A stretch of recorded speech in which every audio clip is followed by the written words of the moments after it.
శబరిమలపైన అయ్యప్ప కోరినట్టుగా ఆలయ నిర్మాణాన్ని అతి వేగంగా జరిపించాడు రాజశేఖర మహారాజు.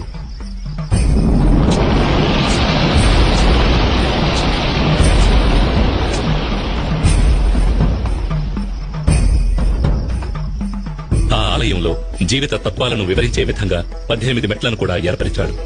ఈ 18 పవిత్రమైన మెట్లు 18 కొండలకు, 18 మంది దేవతలకు, 18 తత్వాలకు ఆనవాలుగా ఉన్నాయి. 18 కొండలైన ఇంటిపారమల, కాళేకట్టిమల, పుదుచ్చేరిమల, కరిమల, తలైపారామల, దేవరమల, శ్రీపాదమల, మైలాడుమల, మాతంగమల, కాల్కిమల, చిట్రంబలమల, సుందరమల, నాగాంబలమల, గౌండమల, నిలకల్మల, నీలిమల, పొన్నాంబలమల, శబరిమల వంటి కొండలను 18 మంది దేవతలైన వినాయకుడు, శివుడు, పార్వతి, కుమారస్వామి, బ్రహ్మ, విష్ణు, రంగనాథుడు, కాళీ, యముడు, సూర్యుడు, చంద్రుడు, కుజుడు, బుధుడు, బృహస్పతి, శుక్రుడు, శనీశ్వరుడు, రాహువు